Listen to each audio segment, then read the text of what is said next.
Tuhan bersamamu dan bersama rohmu. Inilah Injil suci menurut Matius.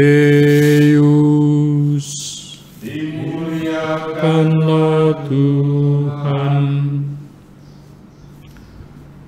Pada suatu hari, Yesus meninggalkan orang banyak lalu pulang. Para murid kemudian datang dan berkata kepadanya, "Jelaskanlah kepada kami arti perumpamaan tentang lalang di ladang itu." Yesus menjawab, "Orang yang menaburkan benih baik ialah Anak Manusia. Ladang itu ialah dunia. Benih yang baik adalah anak-anak kerajaan, dan lalang adalah anak-anak si jahat. Musuh yang menaburkan benih lalang ialah iblis. Waktu menuai ialah akhir zaman, dan para penuai itu malaikat. Maka seperti lalang itu dikumpulkan dan dibakar dalam api, demikian juga pada akhir zaman.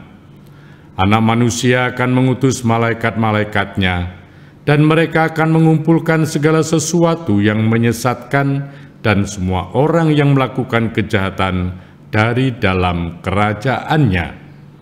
Semuanya akan dicampakkan ke dalam dapur api.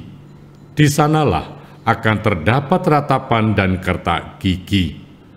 Pada waktu itulah orang benar akan bercahaya seperti matahari dalam kerajaan Bapa mereka. Siapa bertelinga, hendaklah ia mendengar." Demikianlah sabda Tuhan. Terpujilah Kristus. Saudari-saudara yang terkasih, Yesus Tuhan kita sangat cerdas dan sangat situasional dalam mengajar, dan seringkali menggunakan perumpamaan-perumpamaan sesuai dengan situasi yang ada. Hari ini Yesus memakai benih yang baik dan lalang untuk mengumpamakan anak-anak kerajaan Allah dan anak-anak si jahat.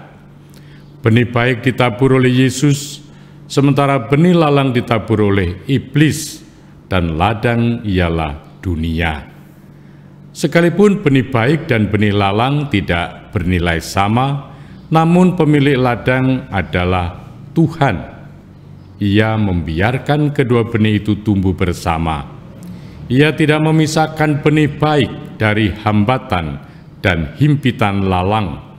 Pemisahan itu baru terjadi pada waktu menuai. Jika dilihat dari sudut pandang logika umum, seharusnya Tuhan mencabut lalang sesegera mungkin sehingga gandum dapat bertumbuh dengan baik. Itulah saran para pekerja ladang. Tetapi Tuhan membiarkan lalang dan gandum tumbuh bersama. Kalau ada orang yang gelisah karena orang baik dan orang jahat hidup bersama, perumpamaan ini kiranya bisa menjadi jawaban yang tegas. Kelihatannya seolah-olah Tuhan membiarkan gandum dan lalang, baik dan jahat, hidup bersama-sama. Tentunya hal ini jangan membuat kita pesimis. Justru kondisi semacam ini menjadi tantangan bagi kita dalam hidup bersama. Kalau kita adalah benih baik yang ditaburkan oleh Tuhan, seberapa kuatkah kita dapat bertahan di tengah himpitan lalang? Seberapa kuatkah kita dapat bertahan menjadi tumbuhan yang menghasilkan buah yang baik? Ataukah kita mati terhimpit, atau justru memilih menjadi serupa dengan lalang yang tidak mengeluarkan buah? Sebagai orang percaya, seberapa kuatkah kita tetap jujur dalam pekerjaan di tengah-tengah ketidakjujuran?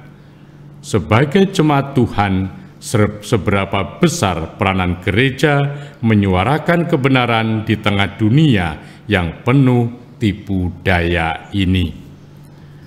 kalau kita mengalami himpitan dalam kehidupan, tetaplah bersyukur.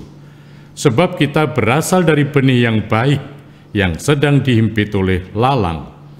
Maka mari bersama-sama berdoa dan memohon kekuatan dari Tuhan, agar kita dapat bertahan di tengah himpitan itu. Tantangan hidup bersama kiranya tidak menyurutkan tekad kita untuk bertahan dalam iman, bertumbuh dalam kebenaran, dan berbuah bagi kerajaan Allah. Kemuliaan kepada Bapa dan Putra dan Roh Kudus, seperti pada permulaan, sekarang, selalu, dan sepanjang segala abad. Amin.